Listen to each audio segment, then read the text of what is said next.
اسمات کیا اس کا مفہوم یہ ہے کوئی خوشبو اس مٹی کا مقابلہ نہیں کر سکتی جو آپ صلی اللہ علیہ وسلم کے جسم مبارک کو چھو رہی ہے۔ خوشخبری ہے اس سے سونگھنے اور چومنے والے کے لیے۔ تو یہ امام بوصیری علیہ رحمہ ہیں جو اپنا یہ عقیدہ بیان کر رہے ہیں جو تقریباً امت کی اکثریت کا عقیدہ ہے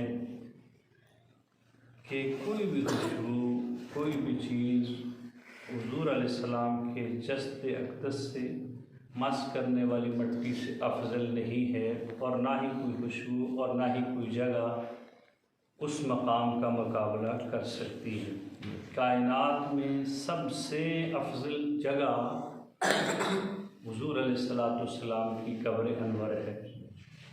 یہ کعبۃ اللہ سے بھی افضل ہے، مسجد نبوی سے بھی افضل ہے، مسجد حرام سے بھی افضل ہے، عرش اعظم سے بھی افضل ہے، کرسی سے بھی افضل ہے، کیونکہ اللہ تعالیٰ کی ذات والا صفات جو ہے وہ جسم سے پاک ہے، اور اللہ کے لیے کوئی جگہ معین نہیں ہے کہ وہاں رب ذوالجلال تشریف فرما ہوتے ہیں۔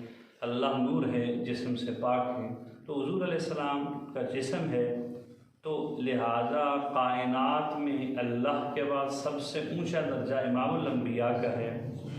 تو پھر مقام کے اعتبار سے چونکہ رسول اللہ مقام میں ہیں تو اس مکان کا درجہ سب سے افضل ہے۔ تمام علماء کے نزدیک اکثری جمہور کا یہ موقف ہے جو رسول اللہ صلی اللہ علیہ وسلم کو مس کر رہا ہے۔ تو آج چونکہ رسول اللہ صلی اللہ علیہ وسلم قبر انور میں ہے، لہذا آپ کی قبر انور روضہ رسول کائنات کی ہر جگہ سے افضل ہے۔ جب آپ جنت میں جائیں گے تو پھر جنت افضل ہوگی، اس وقت روضہ رسول سب سے افضل ہے۔ امام اہل سنت اور ہمارے دیگر جو لوگ ہیں محبت والے، وہ اپنے انداز میں یہ کہتے ہیں کہ آجیو آؤ شہنشاہ کا روضہ دیکھو، کعبہ تو دیکھ چکے اب کعبے کا کعبہ دیکھو۔ کتاب الغسل چل رہی تھیں، امام بخاری رحمۃ اللہ تعالیٰ علیہ اس کے مسائل کو باب کے تحت احادیث لا کر بیان فرما رہے تھے، وہ ہم آپ کے سامنے ذکر کر رہے تھے۔ ان میں سے آج کتاب الغسل کا 25واں باب ہے، جو آج کے درس کا پہلا باب ہے، وہ یہ ہے کہ کینونۃ الجنوب فی البیت اذا تودع قبل ان یغتسل، کہ جنبی بندہ گھر میں موجود رہے جب وہ وضو کر لے غسل سے پہلے، یعنی کہ کوئی بندہ حالت جنابت میں گھر میں رہ سکتا ہے، گھر میں ٹھہر سکتا ہے، لیکن اس کو چاہیے کہ وہ وضو کر لے۔ یہ عنوان ہے، اس کے تحت امام بخاری دلیل یہ لائے ہیں جو بخاری کے اندر 286 نمبر ہے 286۔ قال حدثنا ابو نعیم قال حدثنا هشام وشیبان عن یحیی عن ابی سلمة قال سألت عائشة اکان النبی صلی اللہ علیہ وسلم یرقد وهو جنوب قالت نعم ويتوضأ۔ حضرت ابو سلمہ کہتے ہیں کہ میں نے حضرت عائشہ صدیقہ رضی اللہ تعالیٰ عنہ سے پوچھا کیا نبی کریم صلی اللہ علیہ وسلم حالت جنابت میں سو جاتے تھے؟ تو حضرت عائشہ نے کہا جی ہاں، اور حضور علیہ السلام وضو فرما لیتے تھے۔ تو یعنی کہ جو عنوان تھا اس کے ساتھ مطابقت یہ ہے کہ بندہ گھر کے اندر بغیر غسل کے حالت جنابت میں غسل فرض ہو تو رہ سکتا ہے۔ تو یہاں حضور علیہ السلام کا یہ فعل ذکر کیا حضرت عائشہ صدیقہ نے کہ آپ حالت جنابت میں وضو کر کے سو جاتے تھے، یعنی گھر میں بغیر غسل کے آپ موجود ہوتے تھے۔ تو پتہ چلا کہ حالت جنابت میں بندہ جو ہے گھر میں رہ سکتا ہے، لیکن ایک دوسری حدیث سے اس کے برعکس مفہوم ملتا ہے، وہ یہ ہے کہ حضرت علی رضی اللہ عنہ بیان کرتے ہیں نبی صلی اللہ علیہ وسلم نے فرمایا فرشتے اس گھر میں داخل نہیں ہوتے جس گھر میں تصویر، اور نہ اس گھر میں جس میں کتا ہو، اور نہ اس گھر میں جس میں جنبی ہو، یعنی جس پر غسل فرض ہو۔ سنن ابو داؤد کے اندر 4100۔ یہ دو حدیثیں ہیں، بظاہر تعارض ہے، لیکن اگر دقت نظر سے دیکھا جائے تو کوئی تعارض نہیں ہے۔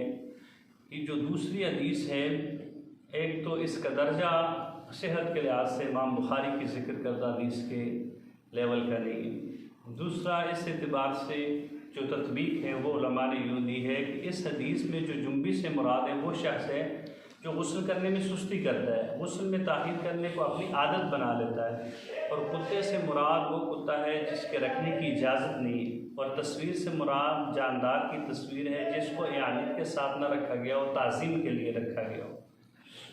یہ بھی ہو سکتا ہے کہ اس حدیث میں جنبی سے مراد وہ شخص ہو جس نے نہ غسل کیا ہو نہ وضو کیا ہو، پھر اس حدیث میں باب مذکورہ کی کوئی منافت نہیں رہی، یعنی کہ ایک بندہ بے غسل ہے ساتھ میں بے وضو بھی رہتا ہے تو پھر یہ اس پر لاگو ہوگی، یا اس سے مراد ہوگا جو بندہ سستی کے پیش نظر غسل نہیں کرتا تو پھر اللہ کی رحمت کے فرشتے نہیں آتے۔ اگر اس کو ٹائم نہیں لگ رہا یا پانی نہیں ہے یا کوئی مسئلہ ہے یا وقت ایسا ہے کہ غسل کرنے میں مسئلہ ہے تو ان تمام صورتوں میں جو ہے رحمت کے فرشتے آئیں گے، گھر میں داخل ہوں گے۔ اور کتے کا بھی یہی ہے کہ کتا اگر ضرورت کے پیش نظر حفاظت کے لیے رکھا گیا یا شکار کے لیے تو پھر بھی فرشتوں کا وہ رکاوٹ نہیں ہے۔ تصویر کے لحاظ سے بھی یہی مسئلہ ہے کہ تصویر اگر ذلت کے لیے رکھی ہوئی یعنی پاؤں کے نیچے بچھونوں میں تصویریں تو فرشتے آئیں گے، تعظیم کے لیے سامنے اس کی عدد کے لیے اس کو دیکھ کر خوش ہوتا ہے بندہ تو پھر فرشتے گھر میں داخل نہیں ہوں۔ تو ان دونوں حدیثوں میں جو تطبیق تھی وہ بھی آپ کے سامنے ذکر کر دی، اور امام بخاری کی حدیث سے پتہ چلا کہ حالت جنابت میں بندہ بامر مجبوری یا بغیر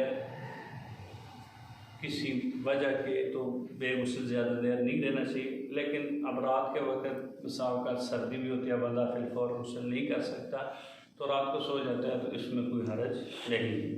بہرحال حالت جنابت میں گھر میں رہنے میں کوئی گناہ نہیں ہے، اس حدیث سے صرف اتنا پتہ چلتا ہے، باقی افضل یہی ہے کہ جب غسل فرض ہو تو جلدی غسل کر لیا جائے۔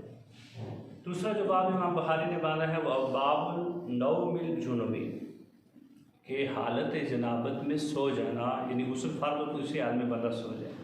اس کے اوپر دلیل یہ لائے ہیں قال حدثنا قتیبہ قال حدثنا لیث عن نافع عن ابن عمر ان عمر بن الخطاب سأل رسول الله صلی اللہ علیہ وسلم ایرقد احدنا وهو جنوب قال نعم اذا تودع احدكم فليرقد وهو جنوب۔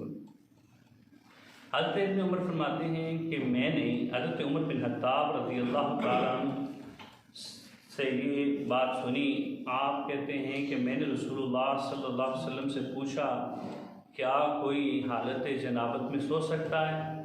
تو نبی کریم صلی اللہ علیہ وسلم نے فرمایا جی ہاں، جب وہ وضو کر لے تم میں سے کوئی ایک تو پھر وہ سو جائے حالت جنابت، یعنی کہ حالت جنابت میں وضو کر کے بندہ سو سکتا ہے۔ اب ان دونوں حدیثوں میں جو مسئلہ ذکر ہوا تو یہ بظاہر یہ حدیث سے یہ پتہ چلتا ہے کہ وضو کرنا واجب ہے۔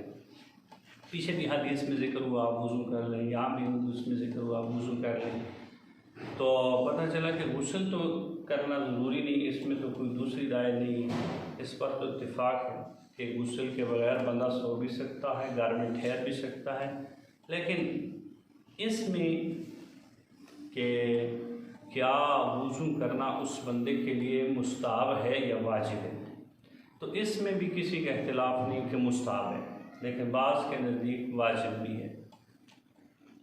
لیکن جمہور محدثین کا یہی موقف ہے کہ وضو واجب نہیں مستحب ہے، اگر وضو کر کے کوئی بندہ سوتا ہے تو یہ افضل اور اعلیٰ ہے، اور رحمت کے فرشتوں کے ساتھ جو رکاوٹ ہے وہ ختم ہے، اور اگر کوئی بغیر وضو کے بھی سو جاتا ہے تو کوئی گناہ نہیں ہے۔ اس کی اوپر متعدد احادیث گواہ ہیں۔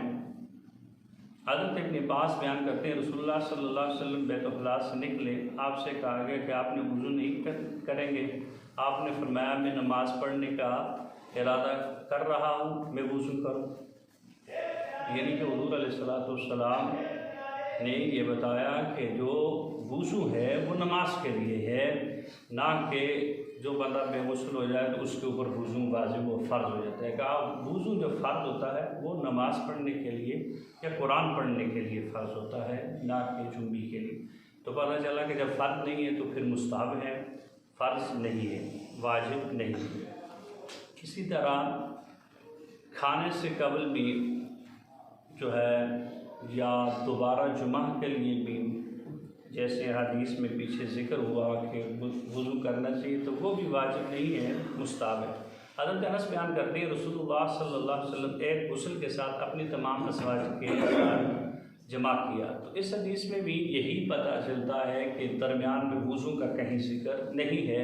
تو وضو اگر واجب اور فرض ہوتا تو صحابہ کرام اس کو ذکر کرنا نہ چھوڑتے۔ تو پتہ چلا وضو فرض اور واجب نہیں ہے۔ ان صورتوں میں بھی جو ابھی حدیث میں ذکر ہوئی مستحب ہے، افضل ہے کہ جب بندہ غسل نہیں کر سکا تو اس کو چاہیے کہ وہ وضو کر لے۔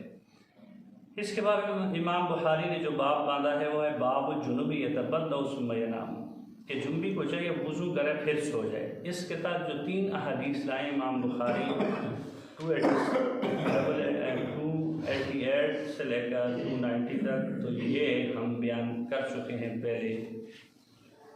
یہ 287 کے تحت بیان ہو چکی اور 286 کے تحت یہ حدیث بیان ہو چکی ہے۔ کتاب الغسل کا جو آخری باب ہے وہ 28 نمبر ہے۔ امام بخاری نے یہ باب باندھا ہے اذا التقى الحيتان، کہ جب 2 شرمگاہیں مل جائیں۔ تو مطلب یہ ہے کہ جب 2 شرمگاہیں مل جائیں تو غسل فرض ہو جائے گا۔ قال حدثنا ابو نعیم عن هشام عن قتادة عن الحسن عن ابي رافع عن ابي هريرة عن النبي صلى الله عليه وسلم قال اذا جلس بين شعبها الاربع ثم جهزها فقد وجب الغسل۔ حضرت ابو ہریرہ فرماتے ہیں نبی کریم صلی اللہ علیہ وسلم نے فرمایا جب مرد عورت کے 4 شانوں کے درمیان بیٹھ جائے پھر اسے تھکا دیں تو واجب الغسل، غسل واجب ہو گیا۔ تو پتہ چلا کہ اگر مرد اور عورت جمع کریں تو اس میں انزال نہ بھی ہو، صرف شرمگاہوں کے ملنے سے ہی غسل فرض ہو جائے گا۔ تو اس میں بھی چونکہ علماء کا اختلاف ہے کہ بعض علماء کے نزدیک اور صحابہ کرام کے درمیان یہ اختلاف تھا، بعد میں پھر صحابہ نے جن کا اختلاف تھا ان صحابہ کرام نے رجوع کر لیا۔ پہلے حضرت علی، حضرت عثمان غنی، دیگر جلیل القدر صحابہ کا یہ موقف تھا کہ جب تک انزال نہ ہو غسل فرض نہیں ہوتا محض شرمگاہوں کے ملنے سے۔ تو بعد میں پھر ان صحابہ کرام نے اپنے اس موقف سے رجوع کر لیا، اور یہ حدیث جو ابھی بیان ہوگی اس عنوان کے تحت آگے تو وہ ان احادیث سے منسوخ ہیں جو ابھی ہم نے ذکر کی۔ تو پہلے یہ حکم تھا لیکن بعد میں یہ حکم منسوخ ہو گیا، جیسے پیچھے ہم نے ابھی ذکر کیا وضو کے حوالے سے کہ یہ احادیث یہ بتاتی ہیں کہ وضو واجب ہے، تو یہ احادیث دیگر احادیث سے جن میں وضو کا ذکر نہیں ہے منسوخ ہیں۔ تو پتہ چلا کہ بعض احادیث ناسخ ہوتی ہیں، بعض منسوخ ہوتی ہیں۔ تو اس لیے کہ ہر حدیث کو ہر بندہ پڑھ لے، وہ اس کے اوپر عمل کرنا شروع کر دے، حالانکہ وہ اب قابل عمل نہ ہو، حضور علیہ السلام کا دوسرا فرمان پہلے کو منسوخ کر رہا ہو۔ تو اس اعتبار سے جب تک ہم علماء کی تشریح کے ساتھ یہ کسی عالم دین سے احادیث نہیں پڑھیں گے تو ہم بذات خود احادیث پڑھنے لگ گئے تو گمراہ ہونے کا خطرہ باقی ہے۔ بہرحال اس حدیث میں جو کلام ہے کہ جب 2 شرمگاہیں مل جائیں تو غسل فرض ہوگا۔ اس کے علاوہ جو حدیث ہیں جن میں یہ ذکر ہے کہ جب تم تری دیکھو تو غسل کرو، اور جیسا کہ آگے حدیث میں آ رہا ہے حضرت عثمان کی کہ جب تم دیکھو کہ تم انزال نہیں ہوا تو تم وضو کر لو اور نماز پڑھو۔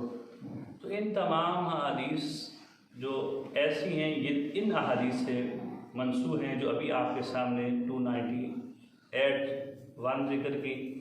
اور اسی طرح مصنف ابن شیبہ کے اندر حدیث حضرت عائشہ بیان کرتی ہیں مجھ سے مرد کے متعلق سوال کیا گیا جو جمعہ کرے اور انزال نہ ہو، تو میں نے کہا میں نے رسول اللہ صلی اللہ علیہ وسلم نے اس طرح کیا، پھر ہم دونوں نے غسل کیا، یعنی غسل فرض ہوا۔ سنن ترمذی کے اندر 108 نمبر ہے۔ حضرت عائشہ صدیقہ بیان کرتی ہیں، بخاری کے اندر ہی یہ حدیث موجود ہے کہ رسول اللہ صلی اللہ علیہ وسلم نے فرمایا جب دو ختنوں کی جگہ مل جائیں تو غسل کرو۔ تو پتہ چلا کہ یہ حدیث جن میں یہ ذکر ہے کہ غسل نہیں صرف وضو کر لیں، تو وہ حدیث یہ ذکر کردہ حدیث سے اور یہ بخاری کی جو بھی حدیث ذکر کی ان سے منسوخ ہے۔ اب یہی حکم ہے کہ جب دو شرمگاہیں مل جائیں، انزال نہ بھی ہو تب بھی غسل فرض ہوگا۔ اس کے بعد جو آگے حدیث ذکر کی ہے امام بخاری نے اگلا باب باندھ کے کہ باب غسل ما یصیب من فرج المرأۃ، کہ عورت کی جو رطوبت ہے وہ مرد کو پہنچے تو اس کو دھونا چاہیے۔ اس کے بعد امام بخاری نے جو حدیث ذکر کی وہ 179 کے تحت ہم اس کو بیان کر کے اس کی تشریح ذکر کر چکے ہیں۔ آج کے درس کی جو آخری حدیث ہے وہ یہ ہے جو بخاری کے اندر 293 ہے، 293 نمبر ہے۔ قال اخبرنی ابو ایوب قال حدثنا مسدد قال حدثنا یحیی عن هشام بن عروہ قال اخبرنی ابی قال اخبرنی ابو ایوب قال اخبرنی ابو بن کعب انه قال یا رسول اللہ صلی اللہ علیہ وسلم اذا جامع الرجل المرأة فلم ينزل قال یغسل ما مس المرأة منه ثم يتوضأ ويصلي، کہ حضرت ابو ایوب اس کو بیان کرتے ہیں کہ ابی بن کعب نے اس حدیث کو بیان کیا۔ وہ کہتے ہیں کہ ابی بن کعب نے یہ کہا کہ میں نے رسول اللہ صلی اللہ علیہ وسلم کی بارگاہ میں عرض کیا یا رسول اللہ جب مرد جمع کرے اپنی عورت سے تو اس کو انزال نہ ہو، تو حضور علیہ السلام نے فرمایا کہ وہ جو ہے اپنی جو رطوبت اس کو پہنچی ہے عورت سے اس کو دھو لے، پھر وضو کرے اور پھر نماز پڑھے۔ تو یہ حدیث ہیں جو میں نے ابھی آپ کو کہا یہ پچھلی حدیث سے منسوخ ہے، اور امام بخاری نے اس کو کیوں ذکر کیا اگر منسوخ ہے؟ تو امام بخاری کا یہ طرز عمل نہیں ہے کہ وہ حدیث جو منسوخ ہو اس کو بھی نہ ذکر کریں، اس کو بھی ذکر کرتے ہیں۔ امام بخاری ذکر کرنے کے بعد خود بخاری میں فرماتے ہیں قال ابو عبداللہ سے مراد امام بخاری ہوتے ہیں کہ الغسل احوط، یہ کہا اسی میں زیادہ احتیاط ہے کہ غسل کریں جب دو شرمگاہ ملیں، وذاک الآخر، اور کہا یہی آخری حکم ہے کہ غسل فرض ہے، وانما بینا لاختلافہم، اور ہم نے صرف اختلاف کو اپنی کتاب میں ذکر کرنا چاہا ہے، نہ کہ بیان کر کے یہ مقصود ہے کہ غسل فرض نہیں، بس اختلاف تھا اس مسئلے میں تو اس مسئلے کو ذکر کر دیا حدیث کے ضمن میں۔ اس سے قطعاً یہ مراد نہیں ہے کہ غسل فرض نہیں ہوتا۔ بہرحال دو شرمگاہوں کے ملنے سے اس حدیث سے پتہ چلا کہ یہ منسوخ ہے پچھلی حدیث سے، اور غسل فرض ہوگا جو اس حدیث سے ثابت ہوتا ہے وہ حکم باقی نہیں ہے، دوسری حدیث سے منسوخ ہے۔ بہرحال یہ کتاب الغسل کا اختتام تھا اللہ کے فضل سے۔ ہم نے یہ بارہا کہا تھا کہ ہم کتاب الغسل کے آخر میں آپ کے سامنے کتاب الغسل کا خلاصہ پیش کریں گے جس سے مسائل کی وضاحت ہوگی، کیونکہ کئی مسائل دوسرے سے ملتے تھے اور بعض مسئلوں میں اس کی وضاحت نہیں ہو سکی، اور بعض مسئلوں میں بڑی تفصیل کے ساتھ وضاحت ہوگی۔ تو جامع اور معنی گفتگو غسل کے حوالے سے ہو تاکہ ہم اس کے مطابق عمل کریں۔ تو یہ 35 ابواب کے تحت تقریباً 48 احادیث آپ نے سنی ہیں، تو ان کا خلاصہ اور دیگر فقہی مسائل محدثین کے نزدیک جو ہیں وہ اب ان الفاظ میں ہوگا۔ اب آپ نے توجہ کرنی ہے کیونکہ یہ بہت اہم مسئلے ہیں غسل کے حوالے سے۔ جن کاموں سے غسل فرض ہوتا ہے، منی کا جسم کے ظاہر کی طرف نکلنا جبکہ اپنے ٹھکانے سے شہوت کے ساتھ جدا ہو، یعنی کہ منی جو اس کا ٹھکانہ ہے کمر، اس سے شہوت کے ساتھ جدا ہو جائے، اس میں تناسب کو بندہ پکڑ بھی لے، اس سے نہ نکلنے دے، تب بھی غسل فرض ہوگا۔ شرط یہ ہے غسل میں کہ منی اس اپنے ٹھکانے سے شہوت کے ساتھ جدا ہو جائے، شہوت ہو، شہوت نہیں بنے کوئی وزن وغیرہ اٹھایا اس کی منی نکل گئی، غسل فرض نہیں ہوگا۔ دوسری صورت جماع کرنے سے اگرچہ انزال نہ ہو، جیسا کہ ابھی حدیث میں ذکر ہوا، احتلام سے جس کے بعد طریقہ ہے، یعنی احتلام ہوا لیکن اس کے بعد جس کپڑوں پر تری اس کے نشانات ہیں تو غسل فرض ہے، ادروائز نہیں۔ نشے اور بے ہوشی سے ٹھیک ہونے کے بعد جب کپڑوں پر منی کے آثار پائے تو غسل فرض ہے، ورنہ نہیں فرض۔ حیض اور نفاس سے فارغ ہونے والی عورتوں پر غسل فرض ہے۔ آگے کتاب الحیض آ رہی ہے انشاءاللہ، اس کو بیان کریں گے۔ میت کو غسل دینا فرض کفایہ ہے۔ تو یہ چند صورتیں تھیں جن میں بندے کے اوپر غسل فرض ہوتا تھا۔ جن صورتوں میں غسل فرض نہیں ہوتا جو حدیث میں ذکر ہوئی، مزی اور ودی، یہ لیسدار مادے ہوتے ہیں لیکن سفید اور گاڑے نہیں ہوتے، ان کے آنے سے بھی غسل فرض نہیں ہوتا۔ احتلام بغیر رطوبت کے، یعنی خواب تو دیکھا صبح کو کوئی نشانات نہیں ہے تو غسل فرض نہیں ہے۔ غسل کے فرائض ذکر کردہ بخاری کے حدیثوں میں 3 ذکر ہوئے۔ کلی کرنا، غرارے مراد اس سے یعنی حلق تک پانی پہنچانا، پانی کو پی بھی لیں تاکہ حلق تک پہنچے۔ روزہ ہو تو نہ غرارے ضروری ہیں اور نہ ہی پانی کو پی سکتا ہے بندہ۔ ناک میں پانی چڑھانا یعنی کہ ناک بالکل دھل جائے، اس کے اندر جو رینٹ ہے اس کو اتار کے اس کے نیچے پانی پہنچانا ضروری ہے۔ جسم پورے کو ایک بار دھونا، یہ کلی اور غرارہ بھی ایک ہی بار، یہ فرض ہے 3، جیسا کہ بخاری میں ذکر ہوا۔ غسل کی سنتیں یہ ہیں کہ جسم پر اگر نجاست لگی ہو، متعدد حدیث میں آپ نے سنا، اس کو پہلے صاف کرنا، پھر استنجا کرنا، پھر پورا وضو کرنا جیسے نماز کے لیے وضو کیا جاتا ہے۔ اکثر حدیث میں اس کا ذکر ہوا۔ 3 بار اعضاء کو دھونا، یہ بھی، اور 3 ہی بار جسم پورے کو دھونا، یہ سنت ہے۔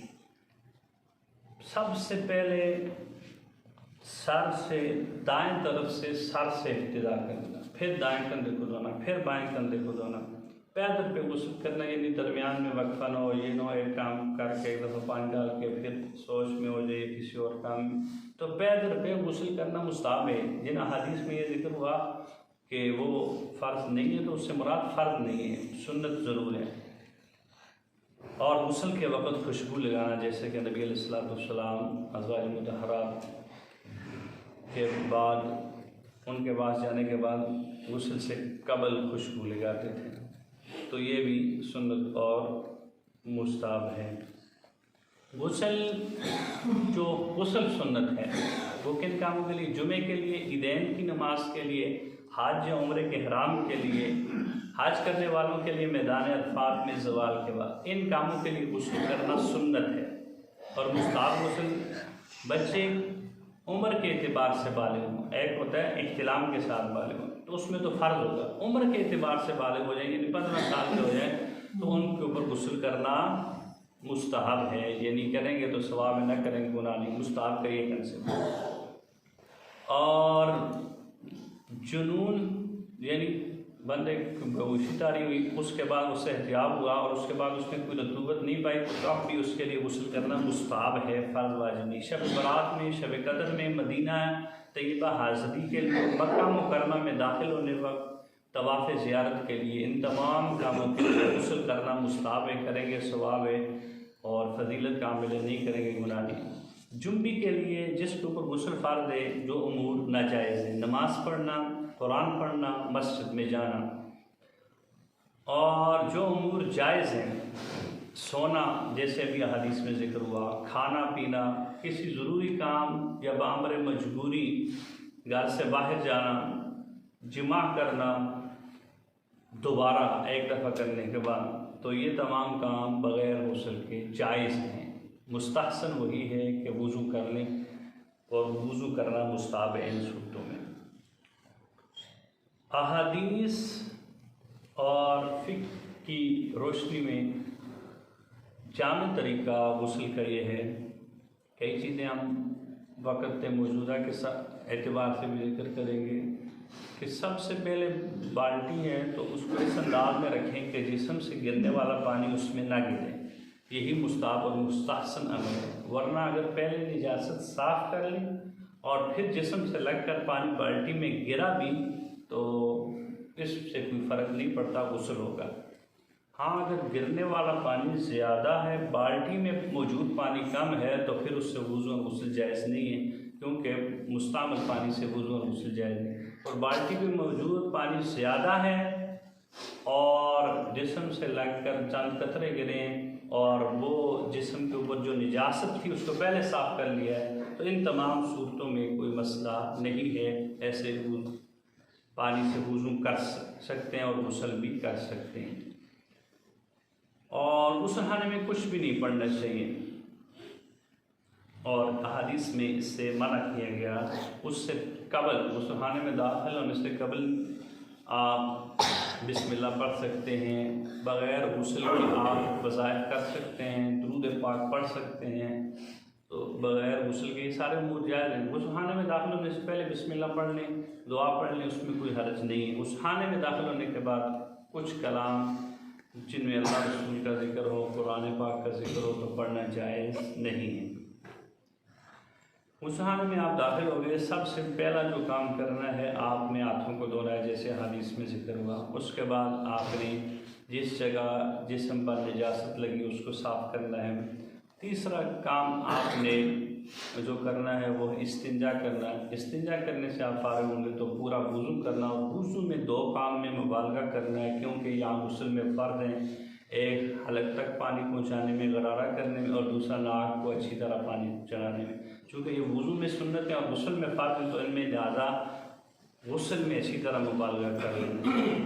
پھر اس کے بعد سب سے پہلے سر پہ دائیں طرف، جس کے زلفیں ہیں، بال بڑے ہیں، تو حضور علیہ السلام کی متعدد حدیث میں آپ نے سنا کہ حضور علیہ السلام پہلے ہاتھوں کو تر کر کے بالوں کی جڑوں تک پانی پہنچاتے تھے، تو پہلے ایسا کر لیں تاکہ حضور کی سنت پر عمل ہو جائے۔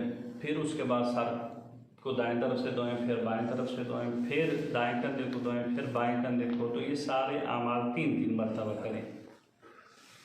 یہ آپ کا غسل مکمل ہو جائے گا، اور اس کے بعد آپ نے جسم کو تولیے سے خشک کرنے کے متعلق بھی اختلافات بھی ہم نے ذکر کیا، اور اس کا راجح قول بھی راجح یہی ہے کہ آپ بغیر کسی بھی تردد کے احادیث میں حضور علیہ السلام کا تولیے سے جسم صاف کرنا ثابت ہے، صاف کر سکتے ہیں۔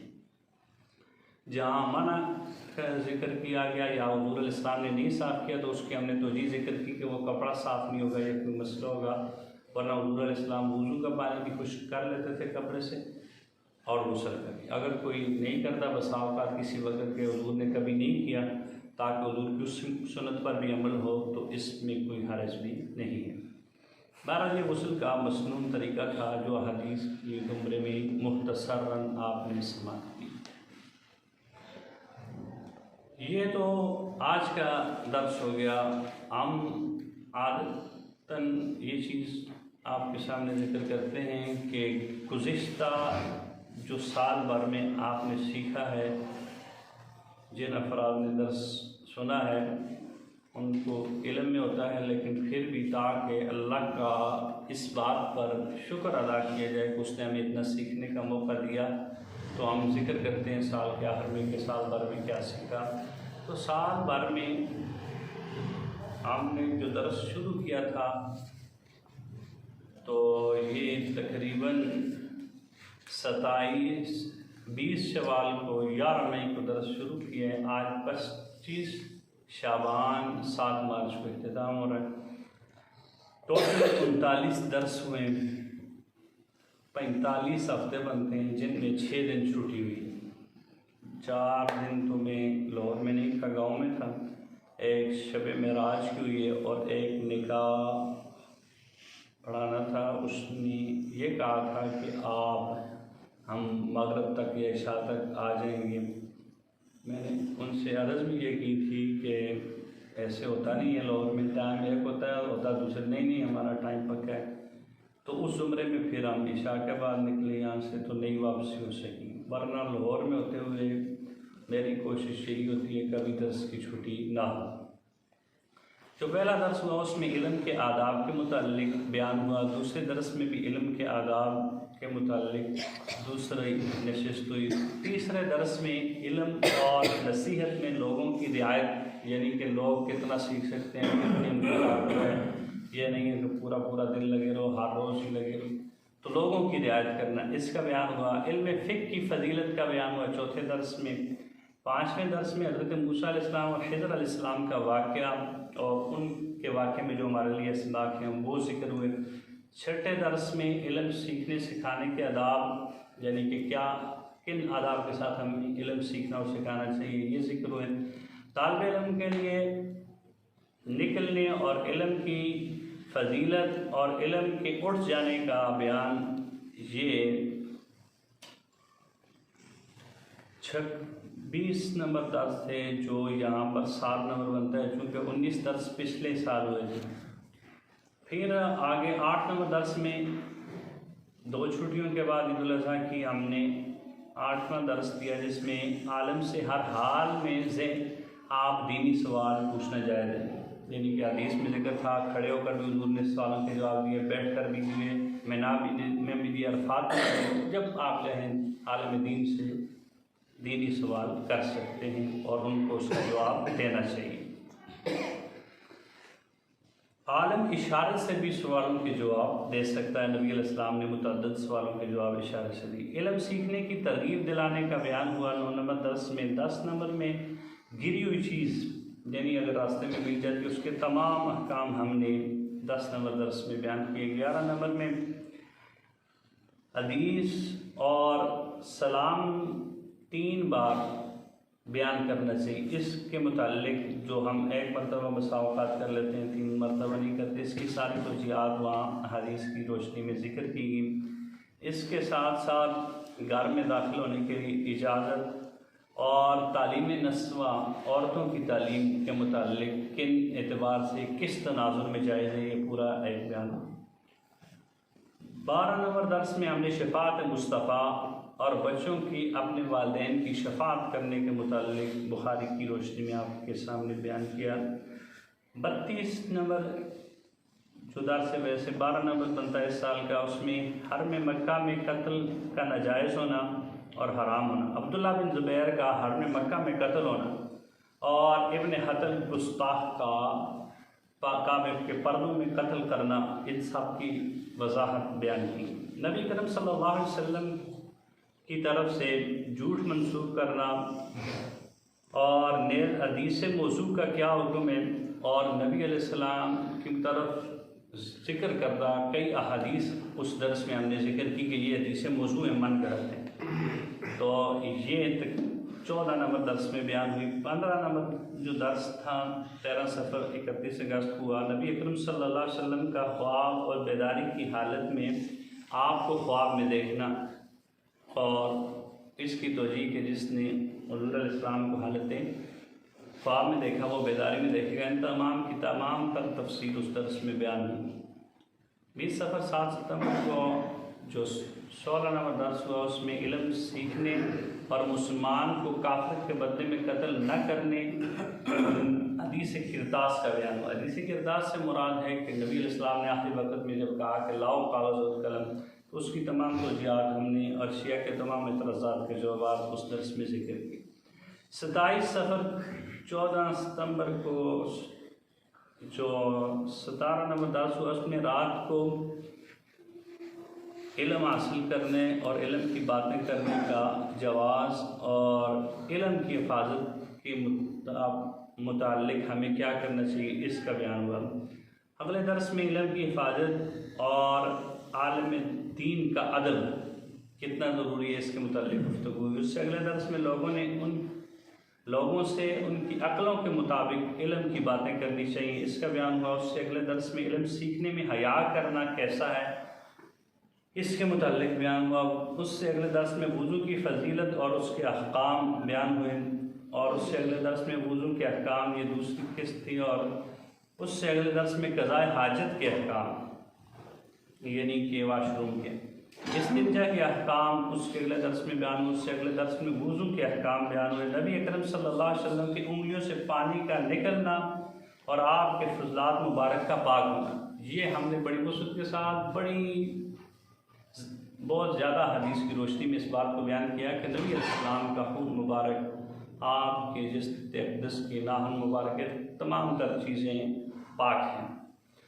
اس سے اگلے درس میں کتے کے جھوٹے کا حکم، نیز وضو توڑنے والی اشیاء کا بیان ہوا۔ وضو توڑنے والی اشیاء کا مزید بیان اگلے درس میں بھی ہوا۔ نبی کریم صلی اللہ علیہ وسلم کے وضو کے پانی کے طہارت اور برکت اور نیز وضو کے احکام، یعنی حضور علیہ السلام کے جو وضو کا پانی تھا اس کو صحابہ زمین پر نہیں گرنے دیتے تھے، اس سے برکت حاصل کرنے کے لیے اس کو حاصل کرنے کی کوشش کرتے تھے۔ اس چیز کا بیان ہوا۔ اگلے درس میں نبی اکرم صلی اللہ علیہ وسلم شافی الامراض ہیں، یعنی کہ آپ مریضوں کو شفا دیتے ہیں اللہ کی اذن سے، تو پھر آپ کیوں بیمار ہوئے؟ اتنی سخت بیماری میں آپ کا وصال ہوا، تو اس کی کیا توجیہات ہیں؟ تو یہ ہم نے ذکر کی۔ بیمار ہونا اور آپ کا اور پھر کس تناظر میں تھا کہ اللہ نے آپ کے درجات کو بلند کرنا تھا، موضوع پر مسح کے احکام بیان ہوئے، اور اس تناظر میں ہم نے یہ احادیث کی روشنی میں آپ کے سامنے مسئلے کو بیان کیا کہ جرابوں پر مسح جائز نہیں ہے۔ جن کاموں سے وضو نہیں ٹوٹتا ان کا بیان اگلے درس میں ہوا۔ ایصال ثواب، قبروں پر پھول ڈالنے کا کیا فائدہ ہے، اس کے متعلق احادیث کی روشنی میں آپ کے سامنے بیان ہوا۔ نجاست اور ان سے طہارت کا بیان، یعنی نجاست غلیظہ خفیفہ کون سی نجاستیں ہیں، ان سے کیسے پاکیزگی حاصل کی جا سکتی ہے، ان تمام کا بیان ہوا۔ نجاستیں اور ان سے طہارت کا بیان کا دوسری قسط اگلے درس میں بیان ہوئی۔ نجس کپڑوں میں نماز کا حکم، نیز پانی کے علاوہ مائع چیزوں سے بھی کیا طہارت حاصل کی جا سکتی ہے، اس کا تمام حکم بیان ہوا۔ مسواک اور رات کو باوضو سونے کی فضیلت، غسل سے پہلے وضو، غسل کے مسائل، تو قسط دوم یہ اگلے درس میں بیان ہوا۔ نبی اکرم صلی اللہ علیہ وسلم کی طاقت 4000 مردوں کے برابر تھی، یہ اگلے درس میں بیان ہوا۔ جو پچھلا درس بیان ہوا اس سے پہلے والا، اس میں غسل کے مسائل کی دوسری قسط تھی، اور آج کے درس میں غسل کے مسائل کا جامع بیان آپ نے سماعت کیا، اور اس کے ساتھ ساتھ پورے سال کا خلاصہ بھی آپ نے سماعت کیا۔ ٹوٹل 39 درس ہوئے، 6 چھٹیاں ہوئی، 45 ہفتے تھے۔ 20 شوال کو درس ہوا، 11 مئی اور 25 شعبان 7 مارچ کو اختتام ہوا۔ 39 درسوں میں 245 احادیث بخاری شریف کی آپ نے سیکھی۔ کتاب العلم کی 53، کتاب الطہارت کی 74 اور کتاب الغسل کی آپ نے 29 احادیث۔ یہ 3 کتب کی 3 کتب کے اندر 156 احادیث آپ نے